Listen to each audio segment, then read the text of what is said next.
کوئی شخص بھی بول نہیں سکے گا، زبانیں خاموش کروا دی جائیں گی، انسان کے اعضاء انسان کے خلاف گواہی دیں گے،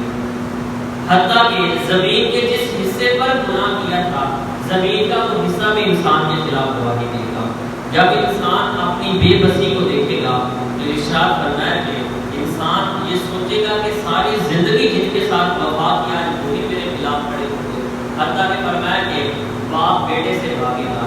بھائی بہن سے بھاگے گا، بہن بھائی سے بھاگے گی، ماں بھی ان سے بھاگے گی۔ دنیا کے جتنے معزز رشتے ہیں جن کے ساتھ اس دنیا میں ہم پیار کرتے ہیں، یاد رکھیں کہ اس دن ہر رشتہ جو ہے وہ چھوڑ کے چلا جائے گا۔ ارشاد فرمایا یومئذ تحدث اخبارها کہ اس دن وہ اپنی خبریں بتائیں گی۔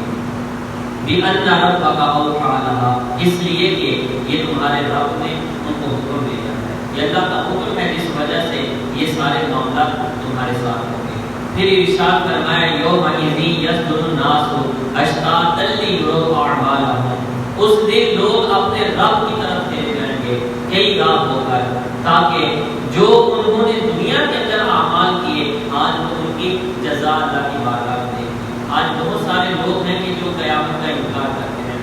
ہم بھی قولاً یا عملاً جو ہے وہ اس بات کا انکار کر دیتے ہیں۔ جب ہم زندگی گناہوں میں گزار رہے ہوتے ہیں، یاد رکھیں ہم حقیقت کے اندر اپنی موت کا، اپنے حشر کا انکار کر رہے ہوتے ہیں۔ اگر انسان کو اس بات کا ڈر ہو کہ میں نے مر کے اللہ کے حضور حاضر ہونا ہے، یاد رکھیں وہ کبھی بھی زندگی گناہوں میں بسر نہ کرے۔ جب ہماری زندگی گناہوں میں بسر ہو رہی ہوتی ہے، لمحہ لمحہ غفلت میں گزر رہا ہوتا ہے، یاد رکھیں ہم عملاً اس بات کا اظہار کر رہے ہوتے کہ ہم قیامت کے دن کو تسلیم نہیں کریں، کیونکہ اگر ہمارے دلوں کے اندر یہ بات راسخ ہوتی کہ ہم نے قیامت کے دن اللہ کے حضور حاضر ہونا ہے، یاد رکھیں کبھی بھی ہم عملاً اس غفلت کا مظاہرہ نہیں کرتے۔ بہرحال ارشاد فرمایا کہ اس دن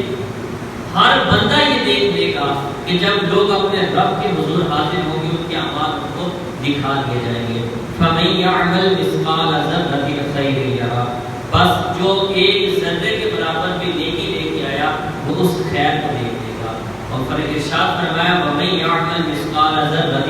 شَرًّا يَرَهُ، اور اگر کوئی ایک ذرے کے برابر گناہ لے کے آیا تو وہ اس کی سزا کو پائے گا، یعنی قیامت کے دن تیری انصاف کر دیا جائے گا۔ تو یہ اللہ رب العزت نے اس سورہ مبارکہ کے اندر ان تمام حالات کا، ان تمام واقعات کا ذکر فرما دیا کہ کس طرح خالق کائنات قیامت کو برپا فرمائے گا، کس طرح اس کائنات کے نظام کو درہم برہم کر دیا جائے گا۔ لیکن یاد رکھیں کہ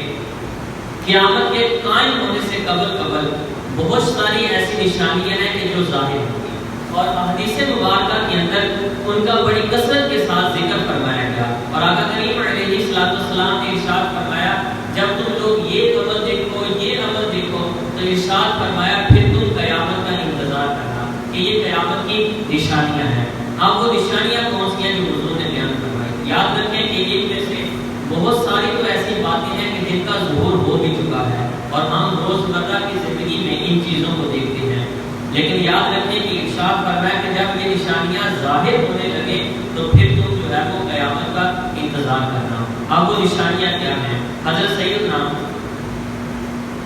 انس رضی اللہ تعالی عنہ روایت فرماتے ہیں، یہ فرماتے کہ میں نے آقا کریم علیہ السلام کو فرماتے سنا کہ قیامت کی نشانیوں میں سے یہ ہے کہ علم اٹھا لیا جائے گا، جہالت بڑھ جائے گی،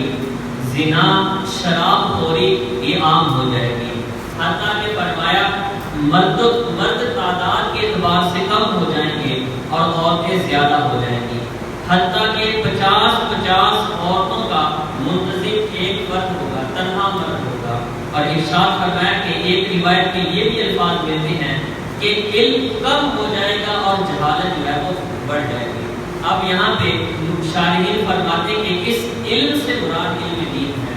یعنی لوگ دین سے دور ہو جائیں گے، حتیٰ کہ جو دین کی بنیادی چیزیں ہیں لوگ اس سے بھی ناواقف ہوں گے، لوگوں کو پتہ ہی نہیں ہوگا کہ اسلام کے احکامات ہماری طرف کیا ہیں، قرآن و حدیث کے اندر ہمیں حکم کس بات کا دیا گیا ہے، اللہ تبارک و تعالیٰ کا حکم کون سا ہماری جانب متوجہ ہے، فرمایا لوگ اس بات سے بے غافل ہو جائیں گے۔ اور اگر ہم اب اپنے معاشرے کی طرف دیکھیں تو حدیث مبارکہ کی روشنی میں اس بات کا ظہور ہو چکا ہے کہ علم دین جو ہے وہ آہستہ آہستہ کم ہوتا چلا جا رہا ہے۔ اور لوگ جو ہے وہ دینی علوم کی بجائے دنیاوی علوم کو جو ہے وہ ترجیح دیتے ہیں۔ تو یہاں پہ ارشاد فرمایا کہ علم اٹھا لیا جائے گا اور غفلت جو ہے وہ جہالت جو ہے وہ بڑھ جائے گی۔ ارشاد فرمایا زنا، شراب خوری یہ چیزیں عام ہو جائیں گی، اور یہ بھی ہمارے معاشرے میں بالکل عام ہو چکی ہیں۔ لیکن یہ ارشاد فرمایا کہ مرد جو ہے وہ تعداد کے اعتبار سے کم ہو جائیں گے اور عورتیں جو ہے وہ بڑھ جائیں گی۔ اس کے ضمن میں شارحین نے لکھا ہے کہ یہاں پہ یہ ہوگا کہ اللہ تبارک و تعالیٰ لڑکیوں کو زیادہ پیدا فرمائے گا، لڑکیوں کی تعداد بڑھ جائے گی، اور لڑکیوں کے بنسبت مرد جو ہیں وہ ان کو وہ کم پیدا ہوں گے۔ اور فرمایا کہ جنگ و جدل کے اندر لوگ جو ہیں وہ ہلاک ہو جائیں گے، جاں بحق ہو جائیں گے۔ تو اس ارشاد فرمایا کہ تمام صورتوں کے اندر مرد تعداد کے اعتبار سے کم ہو جائیں گے اور خواتین کی تعداد بڑھ جائے گی، اور یہ بھی حضور نے قیامت کی نشانیوں میں سے ایک نشانی کو بیان فرمایا۔ اور ارشاد فرمایا کہ زنا عام ہوگا،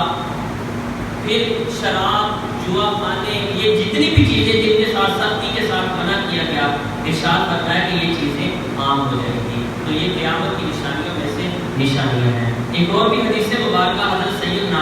جابر رضی اللہ تعالیٰ عنہ روایت فرماتے ہیں کہ میں نے حضور کو فرماتے سنا، حضور نے ارشاد فرمایا کہ قیامت سے پہلے جھوٹے لوگ پیدا ہوں گے، تم ان سے پرہیز کرنا۔ اب جھوٹے لوگ کون سے ہیں؟ یہاں پر حدیث مبارکہ کے اندر شارحین نے لکھا ہے کہ اس حدیث کا مطلب یہ ہے کہ ایسے لوگ پیدا ہوں گے کہ جو عملاً اور قولاً جو ہے وہ لوگوں سے جھوٹی باتیں کہیں گے، حتیٰ کہ فرمایا کہ جھوٹے عقیدے ایجاد ہو جائیں گے۔ سلف صالحین کو یعنی پچھلے لوگوں پر لعنت کی جائے گی اور ان کو برا کہا جائے گا۔ معاذ اللہ لوگ اپنے پچھلے لوگوں کو جو ہے وہ برا کہیں گے، اور ارشاد فرمایا کہ جھوٹی روایتیں گھڑی جائیں گی، اور ایک قول یہ بھی ہے کہ ان جھوٹوں سے مراد یہ ہے کہ لوگ جھوٹ کے دعوی نبوت کر دیں گے، لوگ کہیں کہ ہم اللہ کے نبی ہیں، اور حضور نے ارشاد فرمایا کہ تم ایسے لوگوں سے پرہیز کرنا۔ یاد رکھیں کہ نبوت کے حوالے سے نبی کریم علیہ الصلوۃ والسلام خاتم النبیین ہیں، حضور آخری نبی ہیں، حضور کے بعد اب کوئی بھی نبی نہیں ہو سکتا۔ نبوت کا سلسلہ حضور کی ذات پر ختم کر دیا گیا، حتیٰ کہ آقا کریم علیہ الصلوۃ والسلام نے حضرت عمر رضی اللہ تعالیٰ عنہ سے ارشاد فرمایا تھا، ارشاد فرمایا کہ عمر اگر میرے بعد کوئی نبی ہوتا تو اللہ تبارک و تعالیٰ تمہیں نبوت کے درجے سے سرفراز فرماتا، کیونکہ جو خوبیاں ایک نبی میں ہونی چاہیے وہ ساری خوبیاں تیری ذات میں موجود ہیں، لیکن ارشاد فرمایا کہ اب میرے بعد کوئی نبی نہیں ہے۔ یعنی حضور نے اپنی نبوت کا خود اعلان فرما دیا کہ میں خاتم النبیین ہوں، میرے بعد کوئی نبی نہیں ہوگا۔ اور حضور نے ایک حدیث مبارکہ کے اندر بڑی پیاری مثال دی، حضور نے ارشاد فرمایا کہ میری مثال ایسی ہے کہ جس طرح کوئی بندہ خوبصورت محل تعمیر کرے اور اس کی ایک اینٹ کو چھوڑ دے، یعنی سارا محل خوبصورت تعمیر کیا لیکن ایک اینٹ کو چھوڑ دیا، لوگ آتے ہیں محل دیکھتے ہیں، سارے محل کی تعریف کرتے ہیں کہ بڑا خوبصورت محل ہے، لیکن بار بار اسی اینٹ کا پوچھتے ہیں کہ یہاں پہ اینٹ کیوں نہیں لگائی؟ تو حضور نے ارشاد فرمایا میں وہ آخری اینٹ ہوں کہ جس کے ساتھ اللہ نے نبوت کے محل کو مکمل فرما دیا ہے، یعنی اب میرے بعد کوئی نبی نہیں آئے گا اور نبوت کا سلسلہ جو ہے وہ فرمایا میری ذات پر ختم ہو چکا ہے۔ تو یہ ارشاد فرمایا قیامت کی نشانیوں میں سے یہ نشانی ہے کہ جھوٹے لوگ دعوی نبوت کریں گے اور کہیں گے کہ ہم کو اللہ نے نبوت کے ساتھ اس دنیا کی طرف مبعوث فرمایا ہے۔ تو ارشاد فرمایا تم ایسے لوگوں سے پرہیز کرنا کہ جو لوگ جھوٹے ہیں وہ حق پر نہیں ہیں، اور حضور نے ارشاد فرمایا انا خاتم النبیین لا نبی بعدی، کہ میں آخری نبی ہوں، میرے بعد کوئی نبی نہیں ہے۔ تو حدیث مبارکہ میں جھوٹے دعوی نبوت کرنے والوں کا ذکر فرمایا گیا، ارشاد فرمایا گیا کہ یہ قیامت کی نشانیوں میں سے نشانی ہے۔ پھر اسی طرح حضرت سیدنا ابو ہریرہ رضی اللہ تعالیٰ عنہ روایت فرماتے ہیں، فرماتے کہ میں نے نبی کریم علیہ السلام کو فرماتے سنا کہ حضور کی بارگاہ میں ایک دیہاتی شخص حاضر ہوا اور عرض کیا یا رسول اللہ صلی اللہ علیہ وآلہ وسلم قیامت کب قائم ہوگی؟ تو حضور نے ارشاد فرمایا قیامت اس وقت قائم ہوگی جب امانت کو ضائع کر دیا جائے گا، جب امانت ضائع ہونے لگے تو تم قیامت کا انتظار کرنا۔ اب کہتے ہیں راوی کہ اس دیہاتی شخص نے عرض کیا یا رسول اللہ صلی اللہ علیہ وآلہ وسلم امانت کا ضائع ہونا کیا ہے، یعنی امانت کیسے ضائع کی جائے گی؟ تو حضور نے ارشاد فرمایا کہ جب نہ کام نہ اہلوں کے سپورٹ کر دیے جائیں تو تم قیامت کا انتظار کرنا، یعنی فرمایا کہ جب معاملات جو ہیں وہ لوگوں کے بدترین لوگوں کے پاس چلے جائیں اور فرمایا قوم کا سب سے بدترین شخص قوم کی رہنمائی کر رہا ہو، فرمایا یہ امانت کو ضائع کر دینا ہے، اور جب یہ کام ہونے لگے تو تم پھر قیامت کا انتظار کرنا کہ یہ قیامت کی نشانیوں میں سے ایک نشانی ہے۔ پھر اسی طرح یاد رکھیں کہ ایک حدیث مبارکہ میں آتا ہے کہ حضور نے ارشاد فرمایا، حضرت جابر رضی اللہ تعالیٰ عنہ اسی کو روایت کرواتے ہیں، حضور نے ارشاد فرمایا قیامت اس وقت تک نہیں آئے گی یہاں تک کہ مال زیادہ ہو جائے گا اور ایک شخص اپنے مال کی زکوٰۃ نکالنا چاہے گا تو اسے کوئی ایسا شخص نہیں ملے گا کہ جو اس سے اس کے مال کی زکوٰۃ کو وصول کرے، حتیٰ کہ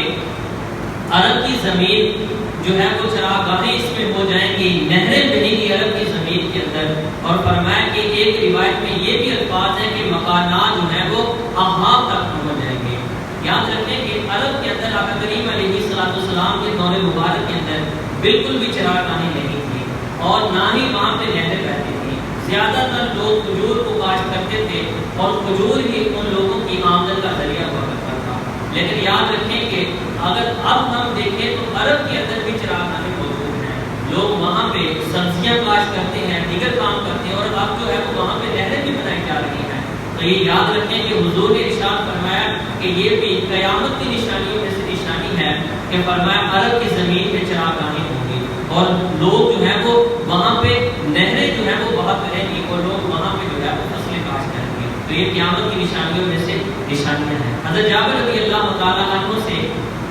ایک اور بھی حدیث مبارکہ مروی ہے کہ حضور نے ارشاد فرمایا کہ قیامت اس وقت تک قائم نہیں ہوگی کہ نہر فرات جو ہے یہ سونے کو اگل دے گا اور اس پر لوگ آپس میں جنگ کریں گے۔ تو حضور نے ارشاد فرمایا جب قتل و غارت ہوگی ایسے لوگ قتل ہوں گے کہ دنیا کے مال کے لیے فرمایا 100 میں سے 99 لوگ ایک دوسرے کو قتل کر دیں گے، حتیٰ کہ مال کو اٹھانے والا صرف ایک شخص باقی رہے گا۔ یعنی اس قدر لوگ دنیاوی مال کے لیے آپس میں قتل و غارت کریں گے۔ حضور نے ارشاد فرمایا کہ تم میں سے ہر شخص یہ کہے گا کہ شاید میں ہی وہ ہوں کہ جو مال حاصل کر لے، لیکن حضور نے ارشاد فرمایا کہ تم اس مال سے بچنا، بے شک وہ آزمائش ہے، اور اس کے مال کی وجہ سے فرمایا کہ 100 میں سے 99 لوگ جو ہے وہ فرمایا کہ موت کی آغوش میں چلے جائیں گے۔ تو یہ بھی قیامت کی نشانیوں میں سے ایک نشانی ہے۔ ایک اور بھی حدیث مبارکہ سماعت فرمائیں، حضور نے ارشاد فرمایا کہ قیامت اس وقت تک قائم نہیں ہوگی یہاں تک کہ حجاز کی زمین سے یعنی مدینہ طیبہ یا مکہ مکرمہ سے ایک ایسی آگ اٹھے گی کہ جو بصرہ کے اونٹوں کی گردنوں کو چمکا دے گی، یعنی بڑی سخت آگ ہوگی کہ جو پھیلے گی، اور یہ بھی قیامت کی نشانیوں میں سے ایک نشانی ہے۔ اس کے متعلق شارحین کے 3 قول ہیں۔ وہ بعض شارحین فرماتے کہ وہ آگ اب پیدا ہو چکی ہے، وہ آگ آئی تھی اور اس کے ساتھ واقعی بصرہ کے اونٹوں کی گردنیں چمک گئی تھی۔ یہاں پہ علماء فرماتے ہیں کہ وہ آگ 630 ہجری میں ماہ رجب المرجب کے مدینے میں یہ آگ لگی تھی مدینہ رسول کے ساتھ، اور فرماتے ہیں کہ اتنی بلند آگ تھی کہ اتنی اس کی شدت تھی کہ اس آگ کی وجہ سے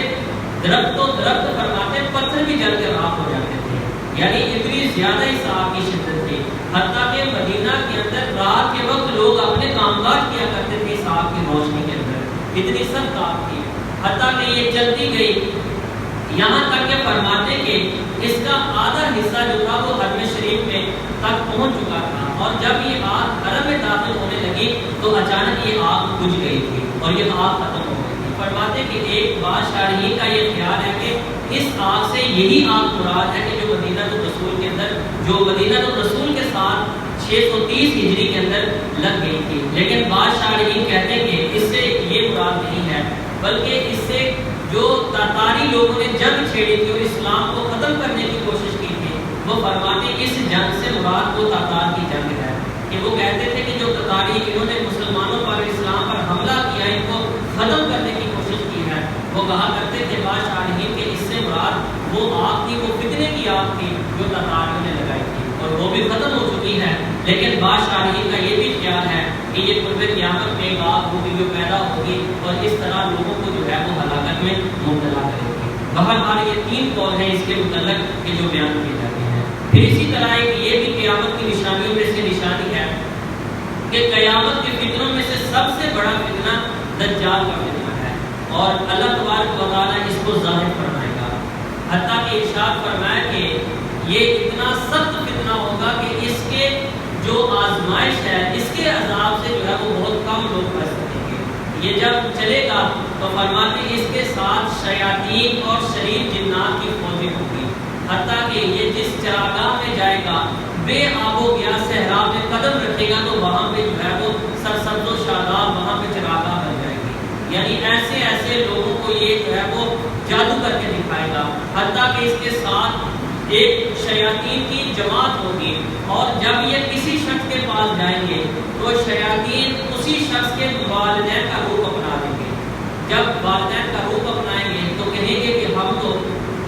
ایسے ہی گمراہی کے اندر اس دنیا سے چل بسے،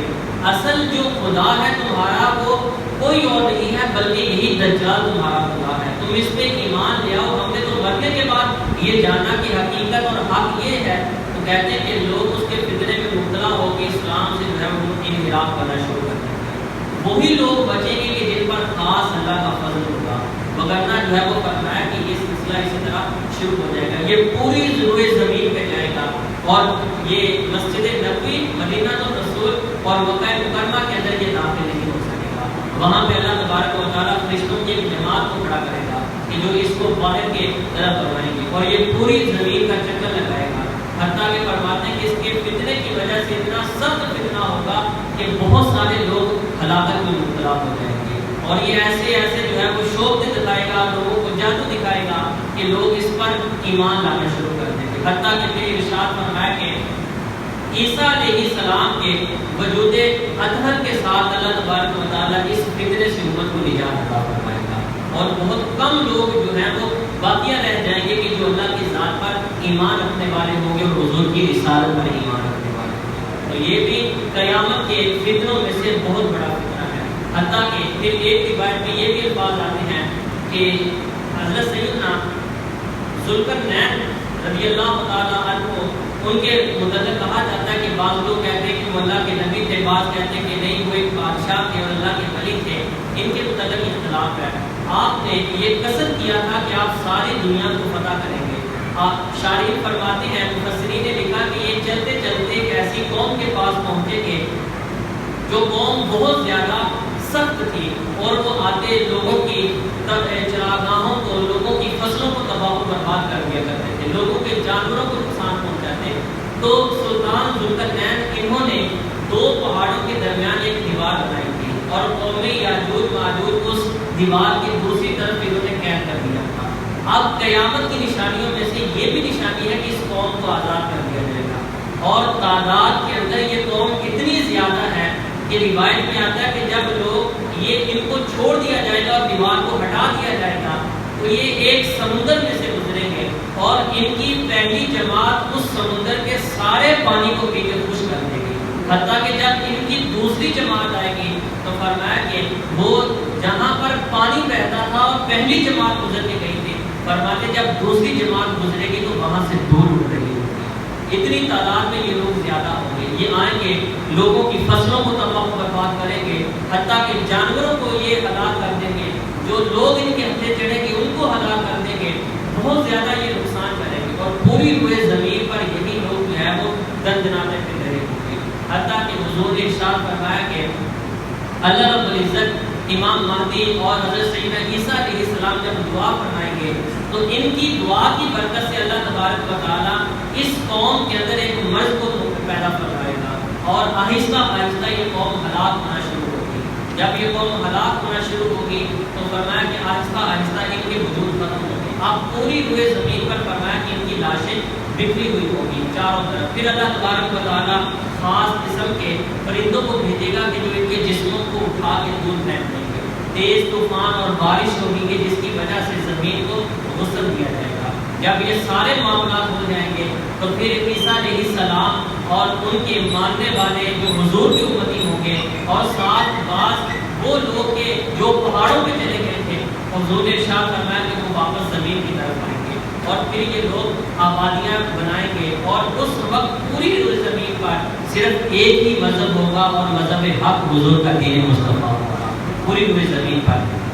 حتیٰ کہ ارشاد فرمایا کہ اس وقت اللہ رب العزت جو ہے وہ اپنی رحمت کے دروازے لوگوں پر کھول دے گا۔ جب رحمت کے دروازے کھولے جائیں گے، فرمایا کہ پھر چراگاہیں بھی بھری ہوں گی، سرسبز ہوں گی، جانوروں کے کھانے پینے کے لیے سامان بھی موجود ہوگا، انسان کی قلت ہوگی، لیکن فرمایا کہ اجناس کھانے پینے والی بہت کثرت کے ساتھ ہوں گی۔ یہ وہ دور ہے کہ جب اللہ کی رحمت زمین اپنے خزانے اگل دے گی، اور فرمایا کہ ہر طرف جو ہے وہ اللہ کی رحمتیں ہی رحمتیں ہوگی۔ یہ مبارک دور 40 سال گزرے گا، آپ 40 سال تک بادشاہ فرمائیں گے عیسیٰ علیہ السلام، اور اس کے بعد آپ اس دنیا سے حقیقتاً جو ہے وہ پردہ فرما جائیں گے۔ جب آپ کا وصال باکمال ہوگا تو آپ کو لے جا کے روضہ رسول کے اندر جو ہے وہ دفن کیا جائے گا۔ آج بھی روضہ رسول کے اندر ایک قبر کی جگہ باقی ہے جہاں پر آپ علیہ السلام کو جو ہے وہ دفن کیا جائے گا۔ اور پھر فرمایا کہ 40 سال گزرنے کے بعد آہستہ آہستہ امام مہدی بھی اس دنیا سے تشریف لے جائیں گے، پھر آہستہ آہستہ لوگ دوبارہ پھر جو ہے اللہ کی نافرمانی کی طرف مائل ہوں گے، اور آہستہ آہستہ وہی صورتحال بنے گی، اسلام آہستہ آہستہ ختم ہو جائے گا، پھر دنیا پر کفر ہوگا، تو پھر ارشاد فرمایا کہ اللہ تبارک و تعالیٰ توبہ کے دروازے کو بند کر دے گا۔ اب جو بھی ایمان والا تھا وہ حالت ایمان میں اس دنیا سے چلا جائے گا۔ جب پوری دنیا پر کفر ہی کفر ہوگا تو یہاں پہ علماء فرماتے ہیں کہ حتیٰ کہ یہ صورتحال بنے گی کہ یہ جو ہمارے پاس قرآن کریم ہے، فرمایا کہ ان کے اوراق سے اللہ تبارک و تعالیٰ حروف بھی اٹھا دے گا،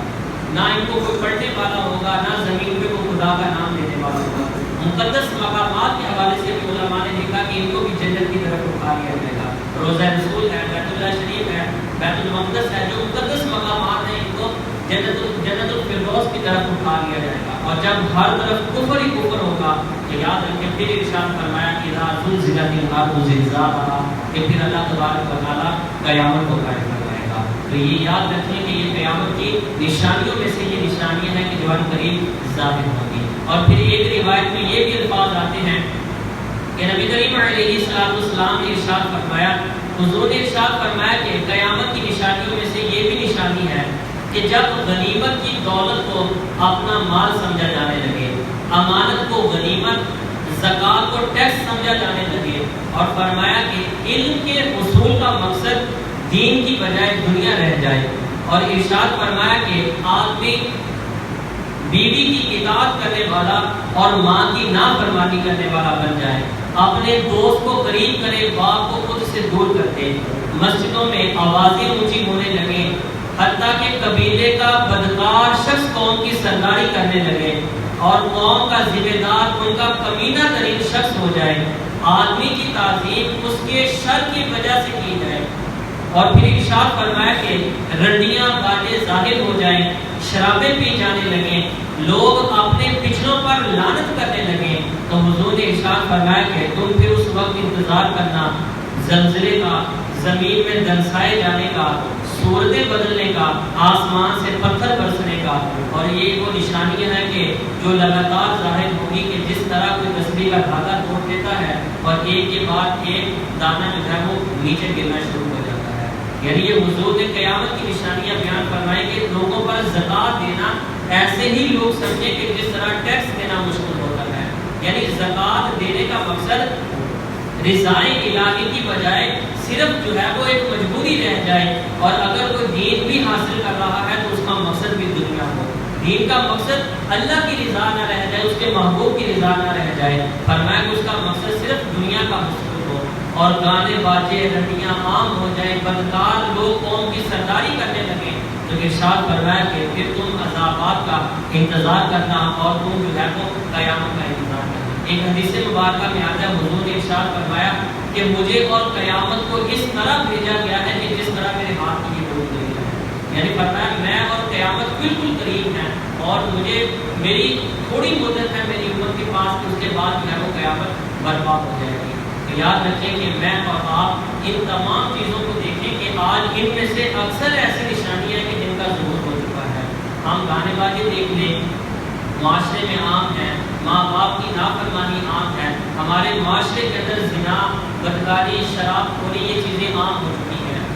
اور بہت ساری ایسی چیزیں کہ جو حضور کے دور میں نہیں تھی ان کا اب اس دور کے اندر وجود پایا جاتا ہے، اور وہ بدترین چیزیں ہیں اس امت کے اندر جو پیدا ہو چکی ہیں۔ تو یاد رکھیں پھر اسی طرح ہم پہ جو ہے وہ آپ دیکھیں کہ عذاب بھی آ رہے ہیں، وہ کبھی جو ہے وہ کسی صورت، کبھی سیلاب کی صورت میں آ جاتا ہے، کبھی جو ہے وہ معاشی طور پر جو ہے وہ ہم لوگ کمزور ہو جاتے ہیں۔ اب جو فی الحال چل رہا ہے عذاب دیکھیں کہ کورونا وائرس کی صورت میں آ چکا ہے اس امت کی طرف، اور اس نے پوری دنیا کو اپنی لپیٹ میں لے لیا۔ یاد رکھیں کہ یہ وہ عذاب ہیں، یہ وہ آزمائش ہیں جن کا حضور نے ذکر فرمایا تھا کہ ایک کے بعد ایک تمہاری طرف آئیں گی، اس طرح کہ جس طرح تسبیح کا دھاگا ٹوٹ جاتا ہے اور ایک کے بعد ایک دانہ گرتا ہے۔ تو اگر اب بھی ہم توبہ نہیں کریں گے تو یاد رکھیں یہ عذابات اسی طرح آتے رہیں گے اور کبھی بھی یہ عذاب نہیں رک سکیں گے۔ تو سچے دل کے ساتھ اللہ کے حضور حاضر ہونا چاہیے، توبہ استغفار کرنا چاہیے کہ اللہ تبارک و تعالیٰ ہمارے گناہوں کو معاف کروا دے، ہم سے جو خطائیں ہوئی ان خطاؤں کو معاف فرما کر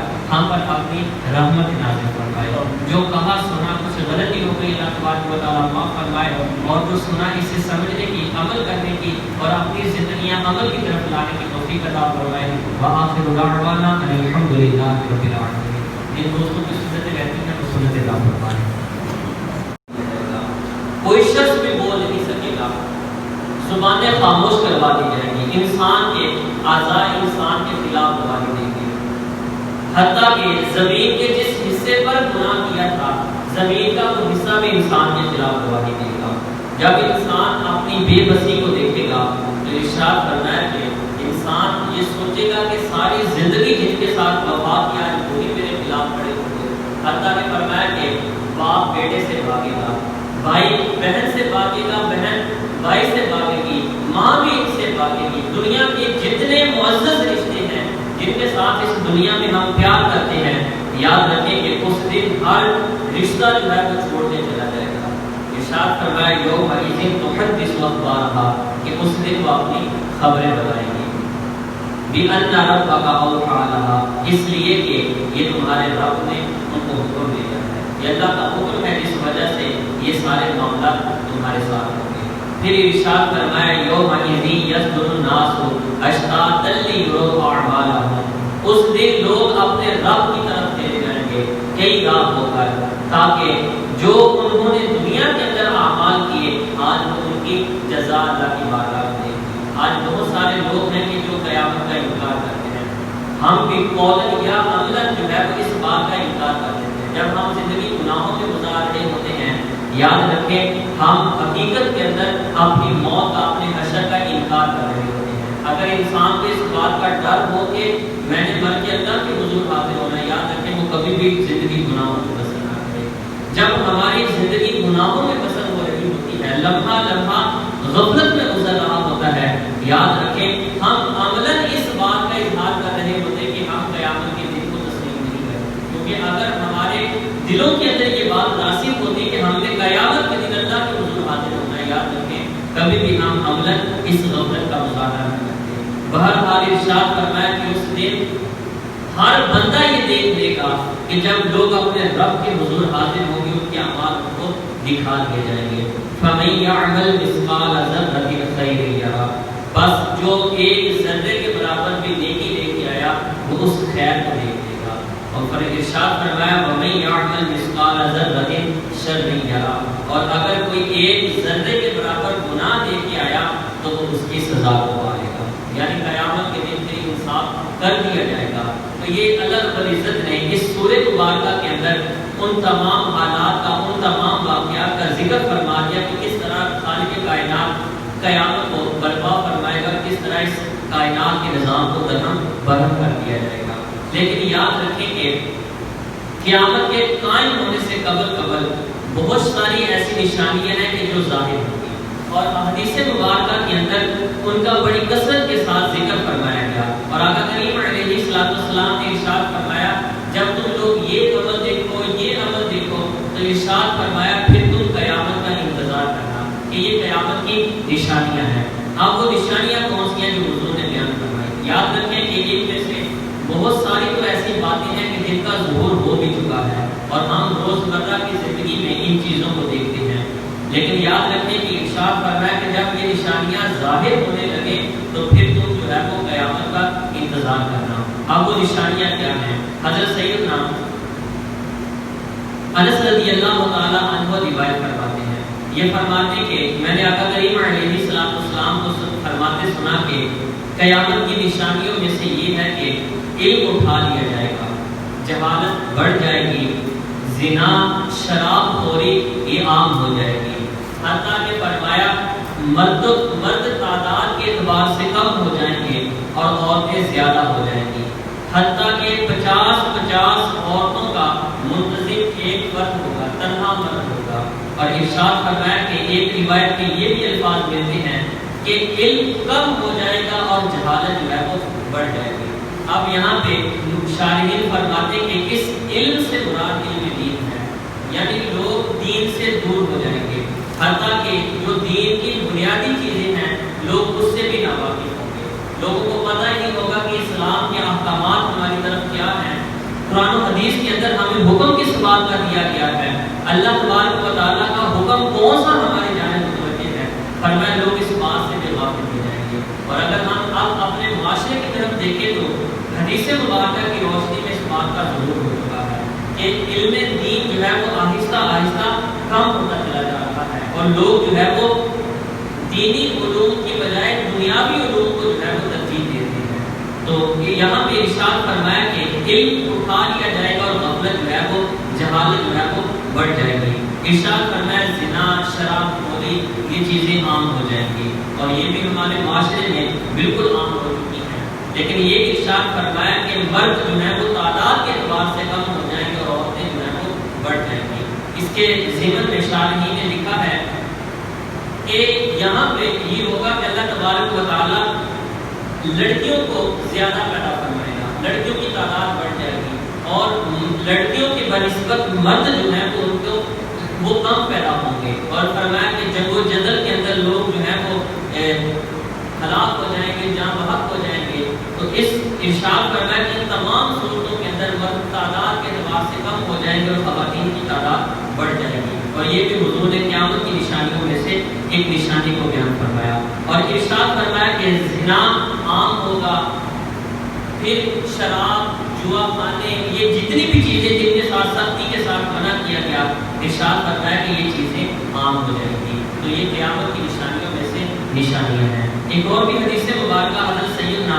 جابر رضی اللہ تعالیٰ عنہ روایت فرماتے کہ میں نے حضور کو فرماتے سنا، حضور نے ارشاد فرمایا کہ قیامت سے پہلے جھوٹے لوگ پیدا ہوں گے، تم ان سے پرہیز کرنا۔ اب جھوٹے لوگ کون سے ہیں؟ یہاں پر حدیث مبارکہ کے اندر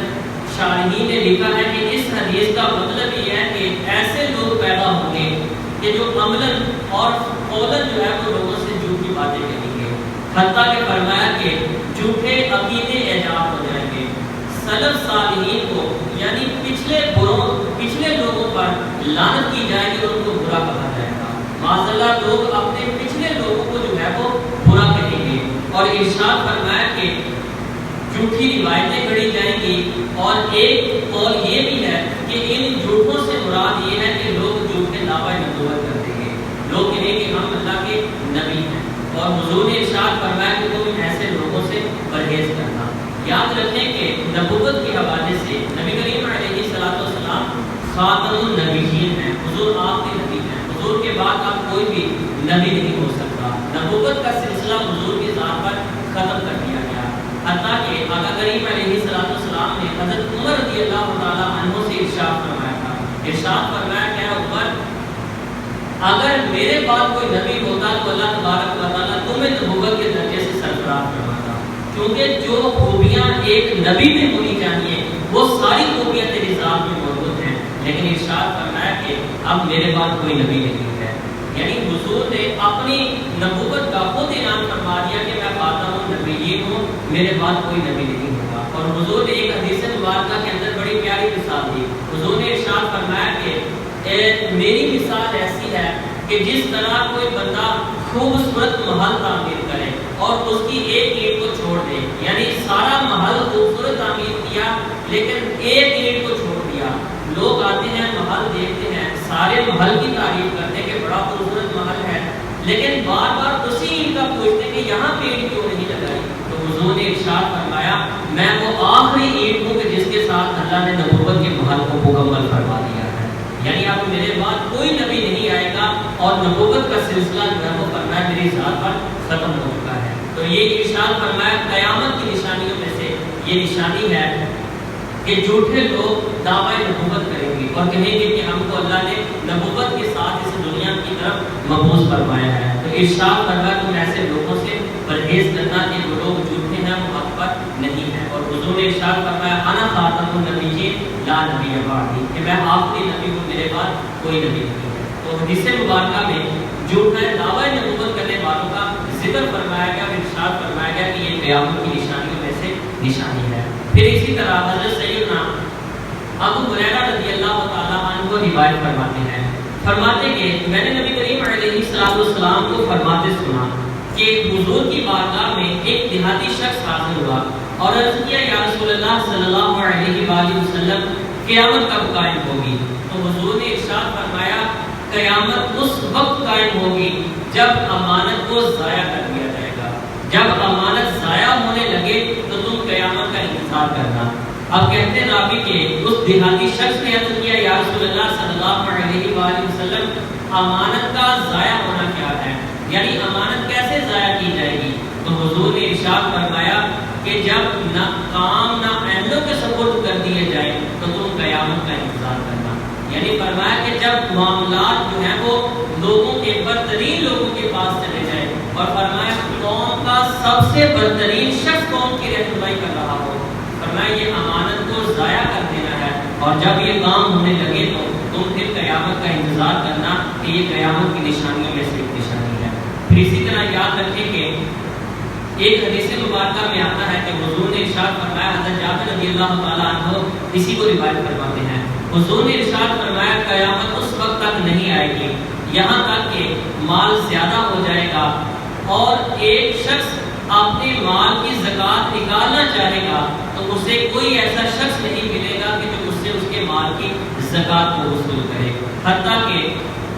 عرب کی زمین جو ہے وہ چراگاہیں اس میں ہو جائیں گی، نہریں بہیں گی عرب کی زمین کے اندر، اور فرمایا کہ ایک روایت میں یہ بھی الفاظ ہے کہ مکانات جو ہیں وہ احاب تک پہنچ جائیں گے۔ یاد رکھیں کہ عرب کے اندر آقا کریم علیہ السلام کے دور مبارک کے اندر بالکل بھی چراگاہیں نہیں تھی اور نہ ہی وہاں پہ نہریں بہتی تھی، زیادہ تر لوگ کھجور کو کاشت کرتے تھے اور کھجور ہی ان لوگوں کی آمدن کا ذریعہ ہوا کرتا تھا۔ لیکن یاد رکھیں کہ اگر اب ہم دیکھیں تو عرب کے اندر بھی چراگاہیں موجود ہیں، لوگ وہاں پہ سبزیاں کاشت کرتے ہیں، دیگر کام کرتے ہیں، اور اب جو ہے وہ وہاں پہ نہریں بھی بنائی جا رہی ہیں۔ تو یہ یاد رکھیں کہ حضور نے ارشاد فرمایا کہ یہ بھی قیامت کی نشانیوں میں سے نشانی ہے کہ فرمایا عرب کی زمین میں چراگاہیں ہوں گی اور لوگ جو ہیں وہ وہاں پہ نہریں جو ہیں وہ بہت رہیں گی اور لوگ وہاں پہ جو ہے وہ فصلیں کاشت کریں گے۔ تو یہ قیامت کی نشانیوں میں سے نشانیاں ہیں۔ حضرت جابر رضی اللہ تعالیٰ عنہ سے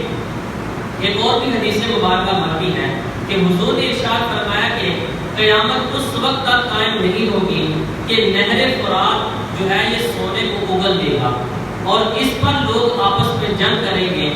تو حضور نے ارشاد فرمایا جب قتل و غارت ہوگی ایسے لوگ قتل ہوں گے کہ دنیا کے مال کے لیے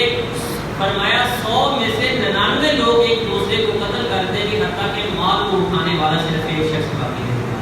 یعنی اس قدر لوگ دنیاوی مال کے لیے آپس میں قتل و غارت کریں گے۔ حضور نے ارشاد فرمایا کہ تم میں سے ہر شخص یہ کہے گا کہ شاید میں ہی وہ ہوں کہ جو مال حاصل کر لے، لیکن حضور نے ارشاد فرمایا کہ تم اس مال سے بچنا، بے شک وہ آزمائش ہے، اور اس کے مال کی وجہ سے فرمایا کہ 100 میں سے 99 لوگ جو ہے وہ فرمایا کہ موت کی آغوش میں چلے جائیں گے۔ تو یہ بھی قیامت کی نشانیوں میں سے ایک نشانی ہے۔ ایک اور بھی حدیث مبارکہ سماعت فرمائے، حضور نے ارشاد فرمایا کہ قیامت اس وقت تک قائم نہیں ہوگی یہاں تک کہ حجاز کی زمین سے یعنی مدینہ طیبہ یا مکہ مکرمہ سے ایک ایسی آگ اٹھے گی کہ جو بصرہ کے اونٹوں کی گردنوں کو چمکا دے گی، یعنی بڑی سخت آگ ہوگی کہ جو پھیلے گی، اور یہ بھی قیامت کی نشانیوں میں سے ایک نشانی ہے۔ اس کے متعلق شارحین کے 3 قول ہیں۔ وہ بعض شارحین فرماتے کہ وہ آگ اب پیدا ہو چکی ہے وہ آگ آئی تھی اور اس کے ساتھ واقعی بصرہ کی اونٹوں کی گردنیں چمک گئی تھی۔ یہاں پہ علماء فرماتے ہیں کہ وہ آگ 630 ہجری میں ماہ رجب المرجب کے مدینے میں یہ آگ لگی تھی مدینہ رسول کے ساتھ، اور فرماتے ہیں کہ اتنی بلند آگ تھی کہ اتنی اس کی شدت تھی کہ اس آگ کی وجہ سے درخت و درخت فرماتے ہیں پتھر بھی جل کے راکھ ہو جاتے تھے، یعنی اتنی زیادہ اس آگ کی شدت تھی، حتیٰ کہ مدینہ کے اندر رات کے وقت لوگ اپنے کام کاج کیا کرتے تھے اس آگ کی روشنی کے اندر، اتنی سخت آگ تھی، حتیٰ کہ یہ چلتی گئی یہاں تک کہ فرماتے کہ اس کا آدھا حصہ جو تھا وہ حرم شریف میں تک پہنچ چکا تھا، اور جب یہ آگ حرم میں داخل ہونے لگی تو اچانک یہ آگ بجھ گئی تھی اور یہ آگ ختم ہو گئی تھی۔ فرماتے کہ ایک بعض شارحین کا یہ خیال ہے کہ اس آگ سے یہی آگ مراد ہے کہ جو مدینہ الرسول کے اندر، جو مدینہ الرسول کے ساتھ 630 ہجری کے اندر لگ گئی تھی، لیکن بعض شارحین کہتے ہیں کہ اس سے یہ مراد نہیں ہے، بلکہ اس سے جو تاتاری لوگوں نے جنگ چھیڑی تھی اور اسلام کو ختم کرنے کی کوشش کی تھی، وہ فرماتے ہیں اس جنگ سے مراد وہ تاتار کی جنگ ہے، کہ وہ کہتے تھے کہ جو تاتاری انہوں نے مسلمانوں پر اسلام پر حملہ کیا، ان کو ختم کرنے کی کوشش کی ہے، وہ کہا کرتے تھے بعض شارحین کہ اس سے مراد وہ آگ تھی، وہ فتنے کی آگ تھی جو تاتاریوں نے لگائی تھی، اور وہ بھی ختم ہو چکی ہے، لیکن بعض شارحین کا یہ بھی خیال ہے کہ یہ قرب قیامت میں ایک آگ ہوگی جو پیدا ہوگی اور اس طرح لوگوں کو جو ہے وہ ہلاکت میں مبتلا کرے گی۔ بہرحال یہ 3 قول ہیں اس کے متعلق کہ جو بیان کیے جاتے ہیں۔ پھر اسی طرح ایک یہ بھی قیامت کی نشانیوں میں سے نشانی ہے کہ قیامت کے فتنوں میں سے سب سے بڑا فتنہ دجال کا فتنہ ہے، اور اللہ تبارک و تعالیٰ اس کو ظاہر فرمائے گا، حتیٰ کہ ارشاد فرمایا کہ یہ اتنا سخت فتنہ ہوگا کہ اس کے جو آزمائش ہے، اس کے عذاب سے جو ہے وہ بہت کم لوگ بچ سکیں گے۔ یہ جب چلے گا تو فرماتے ہیں اس کے ساتھ شیاطین اور شریر جنات کی فوجیں ہوں گی، حتیٰ کہ یہ جس چراگاہ میں جائے گا بے آب و گیا صحرا میں قدم رکھے گا تو وہاں پہ جو ہے وہ سرسبز و شاداب وہاں پہ چراگاہ بن جائے گی، یعنی ایسے ایسے لوگوں کو یہ جو ہے وہ جادو کر کے دکھائے گا، حتیٰ کہ اس کے ساتھ ایک شیاطین کی جماعت ہوگی، اور جب یہ کسی شخص کے پاس جائیں گے تو شیاطین اسی شخص کے والدین کا روپ اپنا دیں گے، جب والدین کا روپ اپنائیں گے تو کہیں گے کہ ہم تو ایسے ہی گمراہی کے اندر اس دنیا سے چل بسے، اصل جو خدا ہے تمہارا وہ کوئی اور نہیں ہے بلکہ یہی دجال تمہارا خدا ہے، تم اس پہ ایمان لے آؤ، ہم نے تو مرنے کے بعد یہ جانا کہ حقیقت اور حق یہ ہے، تو کہتے ہیں کہ لوگ اس کے فتنے میں مبتلا ہو کے اسلام سے جو ہے وہ انحراف کرنا شروع کر دیں گے، وہی لوگ بچیں گے کہ جن پر خاص اللہ کا فضل ہوگا، وگرنہ جو ہے وہ فرمایا کہ یہ سلسلہ اسی طرح شروع ہو جائے گا، یہ پوری روئے زمین پہ جائے گا، اور یہ مسجد نبوی مدینہ الرسول اور مکہ مکرمہ کے اندر یہ داخل نہیں ہو سکے گا، وہاں پہ اللہ تبارک و تعالیٰ فرشتوں کی ایک جماعت کو کھڑا کرے گا کہ جو اس کو باہر کی طرف بڑھائیں گے، اور یہ پوری زمین کا چکر لگائے گا، حتیٰ کہ فرماتے ہیں کہ اس کے فتنے کی وجہ سے اتنا سخت فتنہ ہوگا کہ بہت سارے لوگ ہلاکت میں مبتلا ہو جائیں گے، اور یہ ایسے ایسے جو ہے وہ شوق دکھائے گا، لوگوں کو جادو دکھائے گا کہ لوگ اس پر ایمان لانا شروع کر دیں گے، حتیٰ کہ پھر ارشاد فرمایا کہ عیسیٰ علیہ السلام کے وجود اطہر کے ساتھ اللہ تبارک و تعالیٰ اس فتنے سے امت کو نجات عطا فرمائے گا، اور بہت کم لوگ جو ہیں وہ باقیہ رہ جائیں گے کہ جو اللہ کی ذات پر ایمان رکھنے والے ہوں گے اور حضور کی رسالت پر ایمان رکھنے والے ہوں گے، تو یہ بھی قیامت کے فتنوں میں سے بہت بڑا فتنہ ہے، حتیٰ کہ پھر ایک روایت میں یہ بھی الفاظ آتے ہیں کہ حضرت سیدنا ذوالقرنین رضی اللہ تعالیٰ عنہ ان کے متعلق کہا جاتا ہے کہ بعض لوگ کہتے ہیں کہ وہ اللہ کے نبی تھے، بعض کہتے ہیں کہ نہیں وہ ایک بادشاہ تھے اور اللہ کے ولی تھے، ان کے متعلق اختلاف ہے۔ آپ نے یہ قصد کیا تھا کہ آپ ساری دنیا کو فتح کریں گے، آپ شارحین فرماتے ہیں، مفسرین نے لکھا کہ یہ چلتے چلتے ایک ایسی قوم کے پاس پہنچے گے جو قوم بہت زیادہ سخت تھی، اور وہ آتے لوگوں کی چراگاہوں کو، لوگوں کی فصلوں کو تباہ و برباد کر دیا کرتے تھے، لوگوں کے جانوروں کو نقصان پہنچاتے۔ تو سلطان ذوالقرنین انہوں نے 2 پہاڑوں کے درمیان ایک دیوار بنائی تھی، اور قوم یاجوج ماجوج اس دیوار کی دوسری طرف انہوں نے قید کر دیا تھا۔ اب قیامت کی نشانیوں میں سے یہ بھی نشانی ہے کہ اس قوم کو آزاد کر دیا جائے گا، اور تعداد کے اندر یہ قوم اتنی زیادہ ہے کہ روایت میں آتا ہے کہ جب لوگ یہ ان کو چھوڑ دیا جائے گا اور دیوار کو ہٹا دیا جائے گا تو یہ ایک سمندر میں سے گزریں گے اور ان کی پہلی جماعت اس سمندر کے سارے پانی کو پی کے خشک کر دے گی، حتیٰ کہ جب ان کی دوسری جماعت آئے گی تو فرمایا کہ وہ جہاں پر پانی بہتا تھا اور پہلی جماعت گزر کے گئی تھی، فرماتے جب دوسری جماعت گزرے گی تو وہاں سے دور اٹھ رہی ہوگی۔ اتنی تعداد میں یہ لوگ زیادہ ہوں گے، یہ آئیں گے، لوگوں کی فصلوں کو تباہ و برباد کریں گے، حتیٰ کہ جانوروں کو یہ ہلاک کر دیں گے، جو لوگ ان کے ہتھے چڑھیں گے ان کو ہلاک کر دیں گے، بہت زیادہ یہ نقصان کریں گے اور پوری ہوئے زمین پر یہی لوگ جو ہے وہ دندناتے پھر رہے ہوں گے۔ حتیٰ کہ حضور نے ارشاد فرمایا کہ اللہ رب العزت امام مہدی اور حضرت سیدنا عیسیٰ علیہ السلام جب دعا فرمائیں گے تو ان کی دعا کی برکت سے اللہ تبارک و تعالیٰ اس قوم کے اندر ایک مرض کو پیدا فرمائے گا اور آہستہ آہستہ یہ قوم ہلاک ہونا شروع ہوگی۔ جب یہ قوم ہلاک ہونا شروع ہوگی تو فرمایا کہ آہستہ آہستہ ان کے وجود ختم ہوگی، آپ پوری روئے زمین پر فرمایا کہ ان کی لاشیں بکھری ہوئی ہوگی چاروں طرف۔ پھر اللہ تبارک و تعالیٰ خاص قسم کے پرندوں کو بھیجے گا کہ جو ان کے جسموں کو اٹھا کے دور پھینک دیں گے، تیز طوفان اور بارش ہوگی کہ جس کی وجہ سے زمین کو غسل دیا جائے گا۔ جب یہ سارے معاملات ہو جائیں گے تو پھر عیسیٰ علیہ السلام اور ان کے ماننے والے جو حضور کی امتی ہوں گے اور ساتھ بعض وہ لوگ کے جو پہاڑوں پہ چلے گئے تھے، حضور نے ارشاد فرمایا کہ وہ واپس زمین کی طرف آئیں گے اور پھر یہ لوگ آبادیاں بنائیں گے اور اس وقت پوری زمین پر صرف ایک ہی مذہب ہوگا اور مذہب حق حضور کا دین مصطفیٰ ہوگا پوری ہوئی زمین پر۔ حتیٰ کہ ارشاد فرمایا کہ اس وقت اللہ رب العزت جو ہے وہ اپنی رحمت کے دروازے لوگوں پر کھول دے گا۔ جب رحمت کے دروازے کھولے جائیں گے فرمایا کہ پھر چراگاہیں بھی بھری ہوگی، سرسبز ہوگی، جانوروں کے کھانے پینے کے لیے سامان بھی موجود ہوگا، انسان کی قلت ہوگی لیکن فرمایا کہ اجناس کھانے پینے والی بہت کثرت کے ساتھ ہوگی۔ یہ وہ دور ہے کہ جب اللہ کی رحمت زمین اپنے خزانے اگل دے گی اور فرمایا کہ ہر طرف جو ہے وہ اللہ کی رحمت ہی رحمتیں ہوگی۔ یہ مبارک دور 40 سال گزرے گا، آپ 40 سال تک بادشاہ فرمائیں گے عیسیٰ علیہ السلام اور اس کے بعد آپ اس دنیا سے حقیقتاً جو ہے وہ پردہ فرما جائیں گے۔ جب آپ کا وصال باکمال ہوگا تو آپ کو لے جا کے روضہ رسول کے اندر جو ہے وہ دفن کیا جائے گا۔ آج بھی روضہ رسول کے اندر ایک قبر کی جگہ باقی ہے جہاں پر آپ علیہ السلام کو جو ہے وہ دفن کیا جائے گا۔ اور پھر فرمایا کہ 40 سال گزرنے کے بعد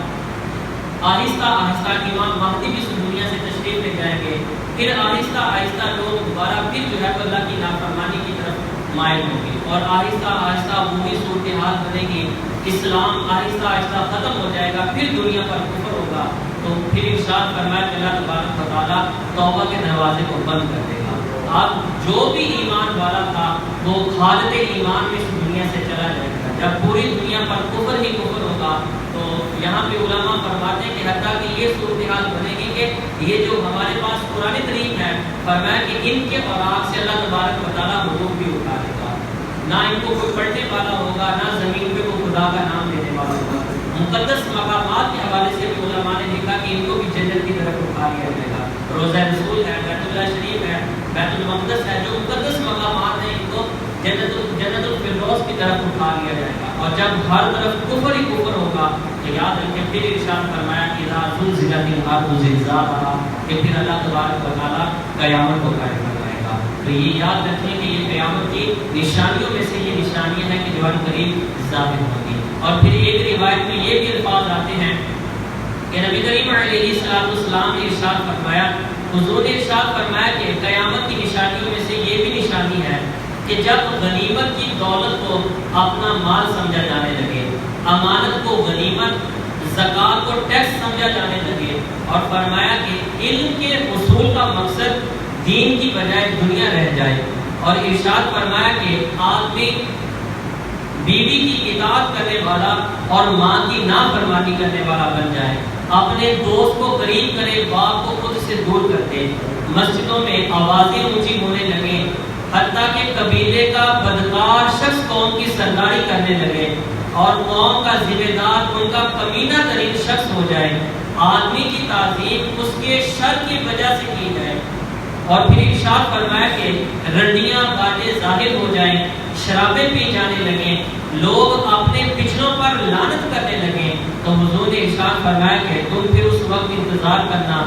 زلزلے کا، زمین میں دنسائے جانے کا، صورتیں بدلنے کا، آسمان سے پتھر برسنے کا. اور یہ وہ نشانیاں ہیں کہ جو لگاتار ظاہر ہوگی کہ جس طرح کوئی تسبیح کا دھاگا توڑ دیتا ہے اور ایک کے بعد ایک دانہ جو ہے وہ نیچے گرنا شروع ہو جاتا ہے. یعنی یہ حضور نے قیامت کی نشانیاں بیان فرمائی کہ لوگوں پر زکوٰۃ دینا ایسے ہی لوگ سمجھیں کہ جس طرح ٹیکس دینا مشکل ہوتا ہے. یعنی زکوٰۃ دینے کا مقصد رضائے الہی کی بجائے صرف جو ہے وہ ایک مجبوری رہ جائے، اور اگر کوئی دین بھی حاصل کر رہا ہے تو اس کا مقصد بھی دنیا ہو. دین کا مقصد اللہ کی رضا نہ رہ جائے، اس کے محبوب کی رضا نہ رہ جائے. فرمایا کہ اس کا مقصد صرف دنیا کا مقصد ہو اور گانے باجے رنڈیاں عام ہو جائیں، بدکار لوگ قوم کی سرداری کرنے لگیں. تو ارشاد فرمایا کہ پھر تم عذابات کا انتظار کرنا اور تم جو ہے وہ قیامت کا انتظار کرنا. ایک حدیث مبارکہ میں آتا ہے حضور نے ارشاد فرمایا کہ مجھے اور قیامت کو اس طرح بھیجا گیا ہے کہ جس طرح میرے ہاتھ کی یہ ڈور گئی ہے.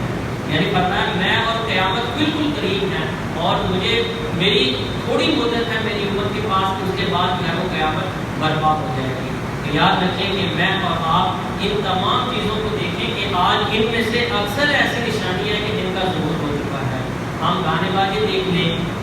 معاشرے میں عام ہیں، ماں باپ کی نافرمانی عام ہے، ہمارے معاشرے کے اندر زنا، بدکاری، شراب خوری یہ چیزیں عام ہو چکی ہیں.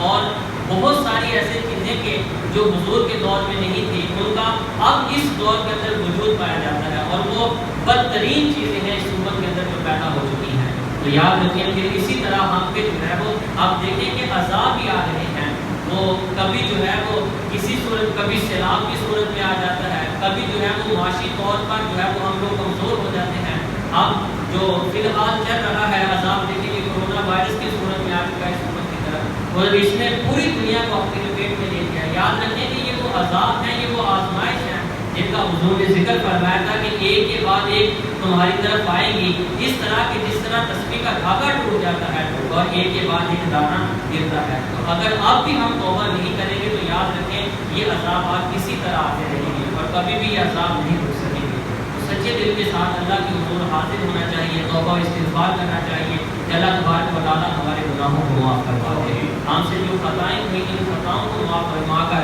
ہم پر اپنی رحمت نازل فرمائے. جو کہا سنا کچھ غلطی ہو گئی اللہ تبارک و تعالیٰ معاف فرمائے، اور جو سنا اسے سمجھنے کی، عمل کرنے کی اور اپنی زندگیاں عمل کی طرف لانے کی توفیق عطا فرمائے. وآخر دعوانا ان الحمد للہ رب العالمین. جن دوستوں کی سنتیں رہتی